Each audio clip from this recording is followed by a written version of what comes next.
नमस्कार दोस्तों, मैं हूं सुनील दत्त। आप देख रहे हैं टेक्विटीम चैनल। आज इस वीडियो में हम बात करने वाले हैं HTML फॉर्म्स के बारे में। पिछले कुछ वीडियो में हमने कुछ चीज़ें हैं जो HTML की सीख ली थी, कुछ टैग सीख लिए थे, कुछ CSS लगाने सीख लिया था, इनलाइन CSS, एक्सटर्नल, इंटरनल, ये सारी चीज़ें हमने देख ली थी। यदि वो वीडियो नहीं देखे तो आप पहले वो वीडियो देख लीजिए, उसके बाद में हम इस वीडियो में प्रैक्टिस करेंगे। तो अब जो बात करने वाले हैं, फॉर्म्स क्या होते हैं, कैसे होते हैं। देखिए, आपने बहुत सारी वेबसाइट देखी होंगी जहाँ पे क्या होते हैं, कुछ चीज़ें आपको फिल करनी होती है। जैसे आप किसी वेबसाइट पे जाते हैं और वहाँ पे आप देखते हैं उनके कॉन्टैक्ट अस पेज में कुछ डिटेल्स मांगी होती हैं कि यदि आप उनसे कॉन्टैक्ट करना चाहते हैं तो ये डिटेल्स फिल कर दीजिए। फिर वो खुद लोग आपको क्या कर देंगे, रिवर्ट बैक कॉन्टैक्ट करते हैं। तो ऐसी जितनी भी फॉर्म्स होते हैं, ऐसे जितने भी जो इनपुट यूजर से इनपुट लेते हैं, वो क्या है, कहीं ना कहीं HTML की इनपुट टैग को यूज करते हैं। यदि HTML में पेज है तो, यदि ASP में तो फिर फर्दर अलग चीज़ हो गई हो। तो HTML की बात हम करेंगे यहाँ पे। HTML में कैसे फॉर्म्स बनाते हैं, मतलब फॉर्म फॉर्म का मतलब आप समझ रहे हैं, जो सिंपल भाषा में हम लेते हैं ना, कहीं पे एप्लीकेशन देनी है, कहीं पे रिक्रूटमेंट हो रहा है और उसका फॉर्म निकलता है, फिर आप उसको भरते हैं। तो उसमें क्या होता है, एक साइड में चीजें दी होती हैं, लिखा होता है जैसे नेम, उसके आगे खाली जगह, वहां पे आपको अपना नाम लिखना होता है। तो ऐसे ही फॉर्म्स हम क्या करते हैं, वेब पेजेस में भी बनाते हैं, जहां पे वेबसाइट सर्वर को या वेब डेवलपर को या जो वेबसाइट वो ऑन कर रहा है, जिसकी वो वेबसाइट है, उस पर्सन को ये डिटेल आपकी चाहिए। तो वो क्या करता है, एक फॉर्म्स वहां पे क्रिएट कर देता है कि जो भी यूजर आए तो वो इस फॉर्म को भरे। ओके, तो ऐसा फॉर्म कैसे बनाते हैं और कैसे आप यूजर से, आपके विजिटर से कैसे आप उससे डाटा ले सकते हैं, ये इस वीडियो में हम देखने वाले हैं। तो हम एक साइड देखेंगे कि कैसे वो फॉर्म बनाना है, फिर वो डाटा को सेव कैसे कराना है, ये फर्दर वीडियो में बात करेंगे। इस वीडियो में आज हम सिर्फ इतनी बात करेंगे कि कैसे वो फॉर्म बनाना है, कौन कौन से एलिमेंट है, उनको हम क्या करेंगे, एक बार सही से समझेंगे। तो सबसे पहले बात आती है कि फॉर्म को किस लिए यूज करते हैं। यूजर का इनपुट लेने के लिए। इसमें बहुत सारी चीज़ें होती हैं, जैसे क्या होते हैं, टेक्स्ट फील्ड होते हैं, चेक बॉक्सेस होते हैं, रेडियो बटन्स होते हैं, सबमिट बटन्स होते हैं। कुछ ऐसी चीज़ें होती है जो फिक्स होती है, जैसे लेबल्स होते हैं, जो क्या होते हैं, चेंजेस नहीं होते, उनमें आप क्या करते हैं, स्टैटिक वैल्यू डालते हैं। ओके, तो अब बात करते हैं कि सबसे पहले इनपुट जो चीज़ है उसमें कौन कौन सी एट्रीब्यूट्स होते हैं। इनपुट में एक फेमस जो एट्रीब्यूट है वो टाइप है। इनपुट है, एक ही इनपुट रहता है, मतलब उससे ये पता चलता है HTML डॉक्यूमेंट को कि ये जो टूल है या ये जो एलिमेंट है, यहाँ से क्या होता है, कुछ ना कुछ यूजर का इनपुट आएगा। अब वो कैसा टाइप का दिखना है यूजर को, वो हम क्या करते हैं, टाइप में डिक्लेयर करते हैं। टाइप में क्या क्या चीजें हो सकती है, टेक्स्ट हो सकता है, रेडियो हो सकता है, चेकबॉक्स हो सकता है, सबमिट बटन्स, ये सब चीजें हो सकती हैं इनपुट एलिमेंट के अंदर, HTML का इनपुट एलिमेंट के अंदर। अब हम एक बार इसको देखते हैं कि कैसे आप इसको करते हैं। तो इनपुट एलिमेंट की एक बार प्रैक्टिस करेंगे। ये हमारे पास में पिछले वाला एग्जांपल है। आप सभी लोगों को याद होगा कि हमने एक फ्लैक्स का एक CSS से और ये पेज हमने बना दिया था। ये अभी आपको शॉर्ट में ऐसे दिख रहा है, और जब आप इसको विड्थ को चेंज करते हैं तो क्या होता है, ऑटोमेटिक रिसाइज होता है। ये वही पेज है, ठीक है। अभी जितनी भी चीज़ें हैं जो भी हम प्रैक्टिस करेंगे वो इसी पेज में प्रैक्टिस करेंगे। तो हम जो यहाँ पे एक ये जो बॉक्स दिख रहा है आपको अबाउट अस का, यहाँ पे जो ये बॉक्स दिख रहा है, इस बॉक्स में हम जो भी कोड लिखेंगे, मतलब यहाँ पे आप क्या कर रहे हैं, फॉर्म क्रिएट करेंगे। तो सबसे पहली बात कि जब भी आपको फॉर्म क्रिएट करना होता है तो पहले तो आप क्या करिए, फॉर्म टैग है, ठीक है, कौन सी टैग है, फॉर, और इसको क्लोज कर दीजिए। ये फॉर्म टैग अलग से हो गई, ये बताती है पेज को कि ये इसके बीच में आप कोई ना कोई फॉर्म क्रिएट कर रहे हैं, उससे कोई ना कोई यूजर से डाटा आप लेना चाह रहे हैं, फिर उसको सर्वर साइड में प्रोसीड करेंगे। तो यहाँ पे मैं इसमें एक बार रिफ्रेश करता हूँ इसको सेव करके कि इसमें कोई चेंजेस आता है क्या। इसमें कोई चेंजेस नहीं आएगा क्योंकि हमने कुछ लिखा ही नहीं है फॉर्म में। जैसे आप टैग लगा देते हैं तो कोई चेंजेस आता है, नहीं। तो एक बार इसमें रिफ्रेश करके देखते हैं क्या इसमें कोई चेंजेस आता है। नहीं, चेंजेस इसमें कोई भी नहीं आ रहा, क्योंकि ये सिर्फ क्या है, टैग है। अब इसमें आप जब तक वैल्यू नहीं देंगे, जब तक एलिमेंट नहीं लगाएंगे, तब तक यहाँ पे कुछ दिखेगा नहीं। अब हम जो एक इनपुट एलिमेंट की बात कर रहे थे, उसकी यहाँ पे एक बार देखते हैं कैसे लगाते हैं। तो सबसे पहली बात, इनपुट एलिमेंट के लिए इनपुट है, और इसको आप क्लोज करना चाहें तो लास्ट में ऐसे क्लोज भी कर सकते हैं, ठीक है, इनपुट। उसके बाद में यदि मैं यहाँ पे इनपुट लिख देता हूँ सिंपल, ठीक है, फिर देखते हैं कुछ आता है क्या। देखिए, डिफॉल्ट एक टेक्स्ट टाइप डिक्लेयर होता है HTML में। यदि आपने सिर्फ इनपुट लिख दिया, इसका मतलब उसका टाइप क्या है, डिफॉल्ट टेक्स्ट। यहां पे अब आप कोई भी टेक्स्ट लिख सकते हैं, ठीक है, कोई भी टेक्स्ट आप लिख सकते हैं। लेकिन मुझे यहाँ पे फिर टाइप डिक्लेयर क्यों करना है? लेकिन आपको यदि ये रेडियो बटन चाहिए तो फिर आपको क्या करना पड़ता है? टाइप डिक्लेयर करना पड़ता है कि ये चीज़ क्या है। तो हम यहाँ पे अभी बिल्कुल सही तरीके से सीखते हैं। आपको कैसे लिखना पड़ता है? इनपुट टाइप टेक्स्ट, कि ये जो इनपुट है ये मेरा क्या होगा? टेक्स्ट होना चाहिए। दूसरा, इनपुट जब भी एलिमेंट यूज करेंगे तो उसकी आईडी पक्का देनी, क्योंकि आईडी के बिना आप इसको यूज नहीं कर पाएंगे। ठीक है, तो हम यहां पे दे देते हैं यूनेम। ठीक है, यूजर नेम। बस सेव कर देता हूं। अभी मैंने क्या कोई वैल्यू चेंज की है जो इसमें चेंजेस, इसमें कोई चेंजेस नहीं आएगा। लेकिन ये जो इमेज है इसको हम हटा देते हैं, यहाँ पे इमेज नहीं होनी चाहिए। ठीक है, और इस फॉर्म का जो नाम है वो भी मैं अबाउट अस से हटा के यहाँ पे लिख देता हूँ कॉन्टैक्ट अस। ठीक है,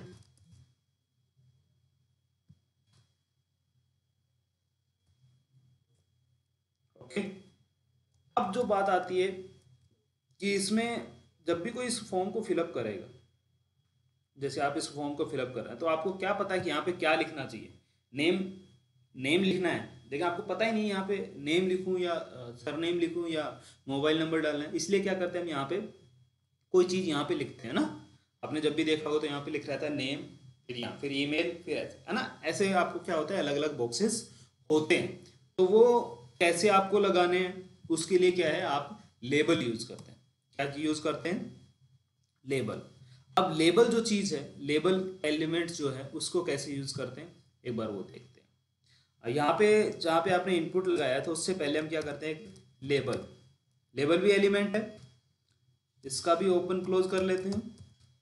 ठीक है, अब यहाँ पे जो लेबल है उसकी भी कुछ प्रॉपर्टी देनी होती है। यहाँ पे मैं लिख देता हूँ आपका नेम। ठीक है, सेव कर देते हैं और इसको रिफ्रेश करके देखते हैं। नेम तो आ ही गया। फिर एट्रीब्यूट क्यों लिखने हैं? एट्रीब्यूट इसलिए लिखते हैं ताकि हम ब्राउजर को सटीक बता सके कि ये जो चीज़ है ये इसलिए यूज होगी। ठीक है, लेकिन वो आपको लिखने, नहीं भी लिख रहे तो भी कोई इशू नहीं है। लेबल का जो मोस्ट इंपॉर्टेंट एट्रीब्यूट है वो क्या है? फोर। फोर क्या होता है? ये किसके लिए यूज होगा? ये जो लेबल है जो आपने क्रिएट किया है ये किसके लिए यूज होगा? तो ये आपको पक्का लिखना ही लिखना है लेबल के टर्म में। ठीक है, क्यों? इसकी बात यदि मैं करूं तो ये इसलिए कि जब भी आप कोई चीज लिखते हैं यहाँ पे, आपने मान लीजिए कि ये लिख दिया, यहाँ पे नेम एंट्री करवाएंगे और यहाँ पे लेबल है, तो यदि आप इसको जब फर्दर प्रोसेस, मतलब फर्दर जब आगे क्लासों में हम जाएंगे, फिर आपको एक इसको पीएचपी का पूरा मतलब क्या करेंगे, कोड लिखेंगे कि यहाँ का डाटा वहाँ आना चाहिए। तो उस टाइम में ये जो लेबल है ये बाउंड करना है आपको इस टेक्स्ट बॉक्स के साथ में। इस ये जो टेक्स्ट है, इस टेक्स्ट के साथ में आपको ये लेबल हमेशा बाउंड करना होता है। इसलिए क्या करते हैं हम लेबल में एक फोर प्रॉपर्टी यूज करते हैं, फोर एट्रीब्यूट यूज करते हैं। ठीक है, तो ये आपको दो चीजें ध्यान रखनी है हमेशा, इनपुट और लेबल। अब बात करते हैं दूसरा ये। तो दूसरा हम यहां पे बनाते हैं, लेबल लिखते हैं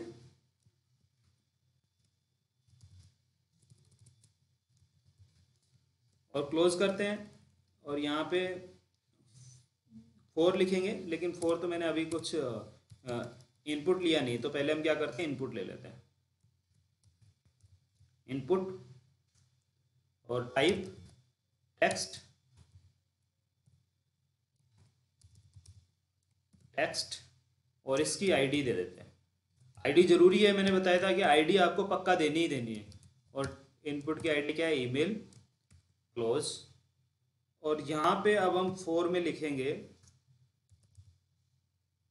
फॉर ईमेल। ओके, और यहाँ पे आप लिख देते हैं ईमेल। अब इसको रिफ्रेश करते हैं, ये कंटिन्यूस आ गया, मुझे ये ईमेल यहाँ पे चाहिए। तो क्या करेंगे आप? सिंपल है, BR टैग लगा दीजिए। क्लियर है ना? इस टेक्स्ट बॉक्स के बाद में मैंने क्या किया? BR टैग लगा दिया। दोनों ऊपर नीचे आ गए, दोनों आ गए। ओके, तो अब ये बात होती है कि कैसे आप एक फॉर्म में दो चीजें नेम और लेबल यूज करना सीखे। दो चीजें होगी, नेम और लेबल। अब बात आती है कि फर्दर जो चीजें हैं वो कौन कौन सी चीज़ें हैं जो आप इसमें यूज़ करते हैं, जैसे चेक बॉक्सेस कैसे यूज़ करते हैं, रेडियो बटन्स कैसे यूज़ करते हैं, ये जो सारी चीज़ें हैं वो कैसे आप यूज़ करेंगे। तो उसके यूज़ करने के लिए आपको क्या करना होगा, मैं आपको यहाँ पे कोड दिखाता हूँ। जैसे रेडियो बटन है, उसमें टाइप क्या है आपका, रेडियो, आईडी देनी ही देनी है। फिर उसके बाद में आपको नेम और वैल्यू, ये दो चीज़ आपको हमेशा रेडियो बटन में देनी होती है, क्योंकि वहाँ पे आपको ये तो पता नहीं है कि क्या वैल्यू जाननी है क्या नहीं जाननी है। तो नेम में क्या लिखते हैं कि जब भी आपको, जैसे एक ग्रुप बनाते हैं ना कि रेडियो बटन ये तीन है, तीनों में से आप एक ही सेलेक्ट कर पाते हैं, तीनों में से आप क्या करते हैं, एक ही चीज़ सेलेक्ट करते हैं, सारी चीज़ें सेलेक्ट नहीं कर सकते। ठीक है, तो उस टाइम में क्या काम करता है, ये आपको दोनों, ये सब में सेम रहेगा। ठीक है, नेम, इसको हम कोड को क्या करते हैं, यहाँ पे पेस्ट करते हैं। हमारा जो कोड है वहां पे क्या करते हैं, इसको पेस्ट करते हैं और यहाँ पे ब्रेक देते हैं एक, और फिर इस कोड को लिख देते हैं।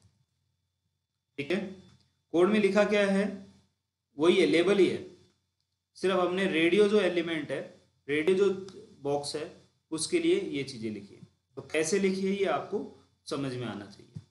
ठीक है, रिफ्रेश कर रहा हूँ, देखिए यहाँ पे मेल फीमेल आता है। अब यहाँ पे नेम जो है, जेंडर, वो लिखा हुआ नहीं आएगा कहीं पे भी, वो कहीं पे भी लिखा हुआ नहीं आएगा। यदि आपको ये दिखाना है तो फिर आप क्या कर सकते हैं, एक लेबल ले सकते हैं। ठीक है, यदि आपको ये दिखाना है तो आप क्या कर सकते हैं, लेबल ले सकते हैं।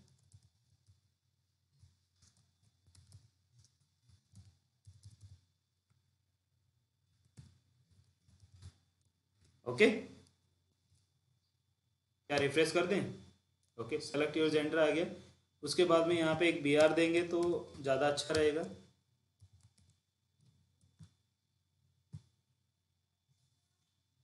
ये हमने ऊपर बी आर लगा दिया, इसको क्या करते हैं, यहाँ पे नीचे पेस्ट कर देते हैं और इसको हमने सेलेक्ट योर जेंडर आ गया, मेल सेलेक्ट किया मैंने, फीमेल सेलेक्ट किया, अदर सेलेक्ट किया। देखिए ये अपने आप स्विच क्यों हो जा रहा है, मैं फीमेल सेलेक्ट किया था, फिर मैं मेल पे क्लिक करता हूँ तो फीमेल वाला अनचेक हो जाता है। ये इसलिए हो रहा है क्योंकि इन तीनों का नाम सेम है। यदि मैं इसका नाम हटा देता हूँ, देखिए नाम 1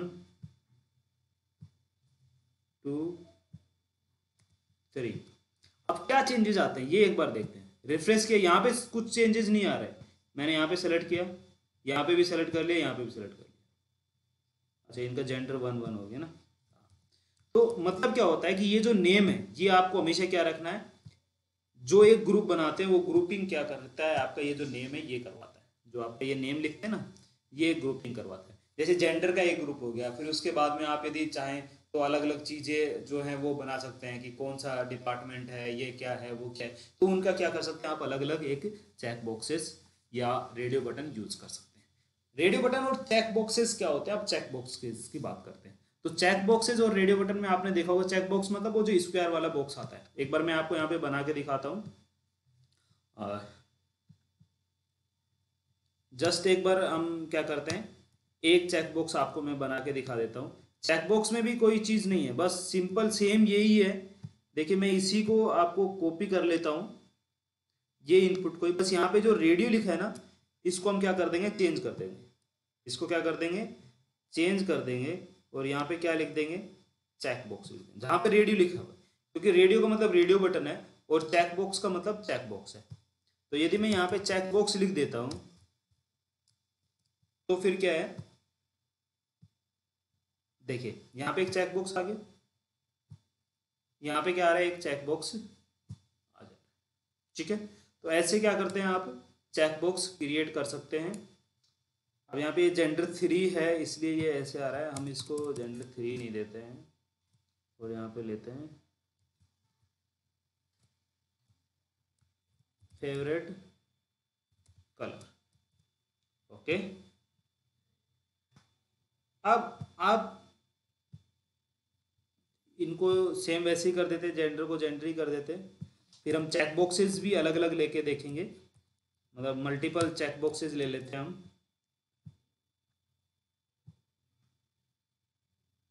तो मैंने कॉपी किया है, जस्ट ये प्रेजेंटेशन में अवेलेबल है, जो लोगों ने रजिस्टर किया है उनको प्रेजेंटेशन मिल जाएगी।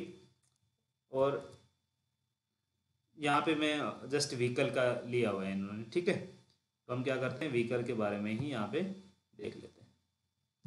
अब देखिए यहाँ पे एक बी आर टैग लगा देते हैं।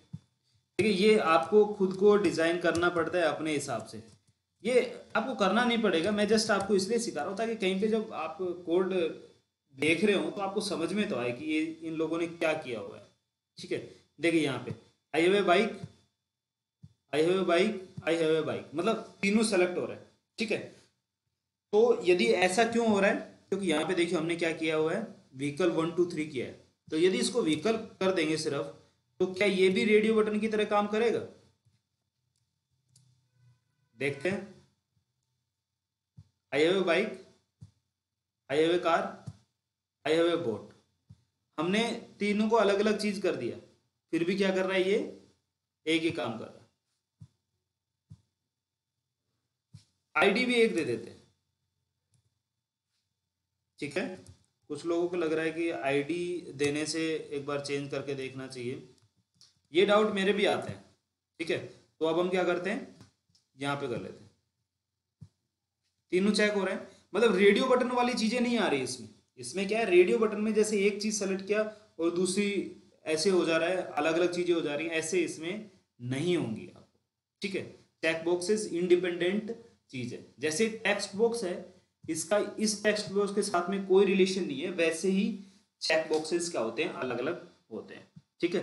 आप आईडी या नेम, व्हीकल या कुछ भी दे दीजिए, आपको क्या है, ये तीनों चेक हो सकते हैं। लेकिन रेडियो बटन में क्या है, ग्रुपिंग होती है। रेडियो बटन में क्या होती है, ग्रुपिंग होती है हमेशा, कि कौन सा आपको सेलेक्ट करना है। क्लियर है, ओके। अब बात आती है नेक्स्ट जो फर्दर चीज है उसके बारे में।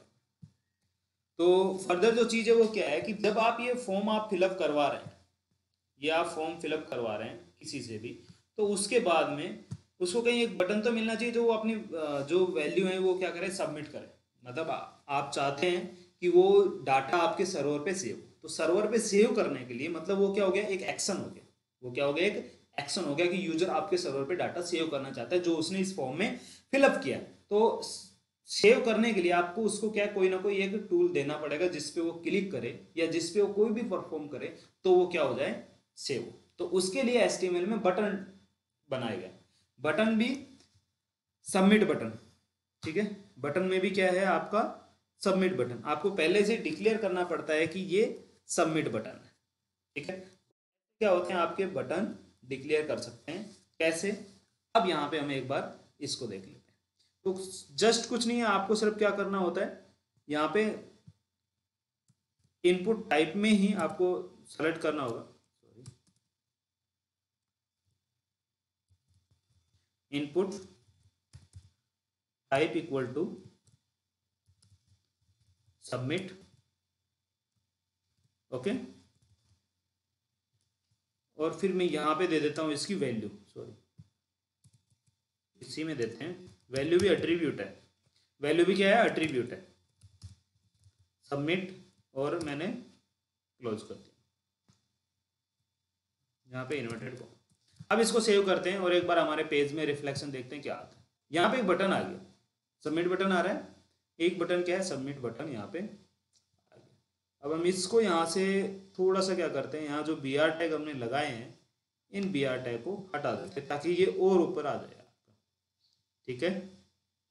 जस्ट ये क्या है, और ऊपर आ जाए, उसके लिए हम क्या करते हैं, ये बी आर टैग हटा देते हैं, ये तो चाहिए हमको।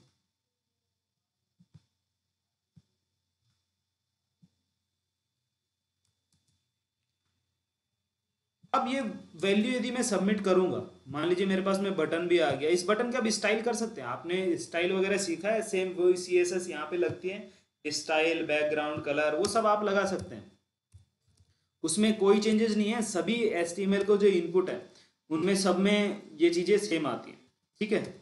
जैसे बैकग्राउंड कलर है, अभी आप लोगों को लगाऊंगा नहीं ना तो फिर आपको ऐसे लगेगा कि नहीं यार ये लगा के देखना था, मेरे को लगा के देखना था, या मतलब ऐसे होता है, ठीक है।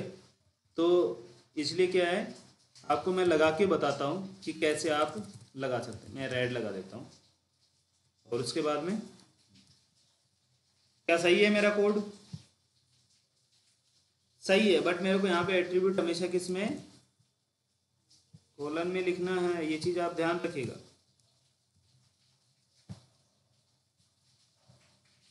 तो ये था हमारा सबमिट बटन, कैसे आप यूज करते हैं। ओके, तो यहाँ पे क्या है, आपका सबमिट बटन आ गया। तो कहने का मतलब ये है कि आप ऐसे एक फॉर्म क्रिएट कर सकते हैं और ये फिर फॉर्म क्या करेगा, यूजर भरेगा और उसके बाद में जो भी आप डिटेल्स उससे लेना चाह रहे हैं वो डिटेल्स क्या कर सकते हैं, ले सकते हैं। ठीक है, तो ऐसे क्या करते हैं हम, फॉर्म क्रिएट करते हैं। अब मैं आपको इसलिए दिखा रहा हूँ क्योंकि जब मैं आपको HTML कोड कहीं का दिखाऊंगा तो आप यदि वहां पे ये देखेंगे ना, जैसे फॉर्म देखेंगे वहां पे, जैसे ये आ रहा फॉर्म, फिर आपको समझ में आइए ये फॉर्म क्या है, ये तो बताया नहीं। इनपुट देखेंगे, है ना, फिर आपको ये लेबल दिखेंगे, तो ये चीज़ क्या है ये आपको समझ में आ जाए, इसलिए आपको इस वीडियो में हमने ये फॉर्म के बारे में बात की। तो फॉर्म के टैग ये इतने हो गए, और भी बहुत सारी चीज़ें हैं फॉर्म में, आपने बहुत सारी चीज़ें देखी होंगी, मतलब लेकिन मेन चीज़ें क्या है, ये होती हैं। उसके बाद में बहुत सारी चीज़ें, कुछ वैलिडेशन है, जैसे ये मेल वाला है, इसमें मेल ही लिख पाए, इसमें क्या करें, कोई मेल ही लिख पाए, वो चीज़ कैसे करते हैं, नंबर्स ना लिख पाए, तो ये सारी चीज़ें कुछ अगले वीडियो में आने वाली। तो इस वीडियो में इतना ही था। यदि आपको समझ में आया है तो अच्छी बात है, नहीं समझ में आया तो व्हाट्सएप हेल्पलाइन नंबर पे हम हमेशा अवेलेबल है, आप वहाँ पे पूछ सकते हैं। यदि आपका कोई भी डाउट है तो आप वहाँ पे, डाउट या सजेशन कोई भी है तो आप सेम हेल्पलाइन नंबर पे आप क्या कर सकते हैं, मैसेज कर सकते हैं। तो मिलते हैं नेक्स्ट वीडियो में, तब तक के लिए थैंक यू, बाय बाय।